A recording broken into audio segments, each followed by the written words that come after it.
পাকিস্তান ও পাকিস্তান নিয়ন্ত্রিত কাশ্মীরে ক্ষেপণাস্ত্র হামলা চালিয়েছে ভারত।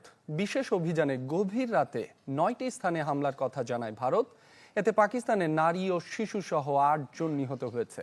আহত হয়েছে অন্তত 35 জন। জবাবে পাল্টা হামলায় ভারতের 5টি যুদ্ধবিমান ভূপাতিতের দাবি পাকিস্তানের। রাতভর লাইন অফ কন্ট্রোলে দুই দেশের সেনাদের মধ্যে চলেছে গোলাগুলি।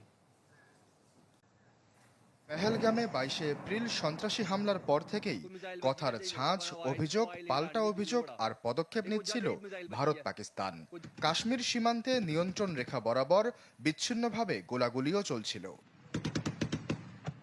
কিন্তু বুধবার গভীর রাতে পাকিস্তান ও পাকিস্তান নিয়ন্ত্রিত কাশ্মীরে ক্ষেপণাস্ত্র হামলা চালায় ভারত। একটি দুটি নয়, 9টি আলাদা স্থানে চালানো হয়েছে হামলা। যদিও মোট কতটি জায়গায় হামলা চালানো হয়েছে সেই সংখ্যা নিয়ে দুদেশের তথ্যে তফাৎ থাকলেও মুজাফফরবাদ, কোটলি, ভাওয়ালপুর সহ কয়েক স্থানে হামলার খবর নিশ্চিত করেছে গণমাধ্যমগুলো। আমরা আন্তর্জাতিক মিডিয়াকে আহ্বান জানাচ্ছি, আপনারা আসুন, দেখুন কিভাবে ভারত বর্বর হামলা চালিয়েছে, কিভাবে বেসামরিক নারী আর শিশুকে হত্যা করেছে। আমরা শিগগিরই এসব আপনাদের সামনে তুলে ধরব।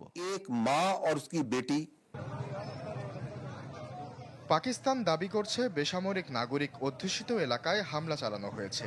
এতে নারী, শিশুসহ বেশ কয়েকজনের মৃত্যু ও আহত হওয়ার খবর মিলেছে।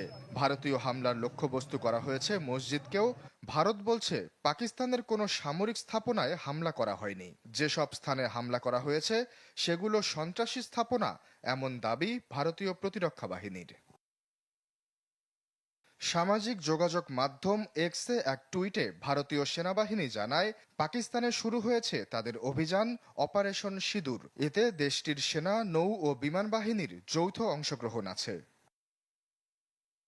ভারতের হামলার আধ ঘন্টা যেতে না যেতেই খবর আসে পাকিস্তানের পাল্টা হামলার। পাক সেনাবাহিনীর জনসংযোগ বিভাগ আইএসপিআর থেকে জানানো হয়, কাশ্মীরের ভারত অংশেও হামলা চালিয়েছে ইসলামাবাদ। এতে বিধ্বস্ত হয় একটি ভারত ব্রিগেডের সদর দপ্তর ও চেকপোস্ট। ভূপাতিত করা হয় একাধিক ভারতীয় যুদ্ধ বিমানও। রাতভর লাইন অফ কন্ট্রোলে চলে দুই পক্ষের গোলাগুলি।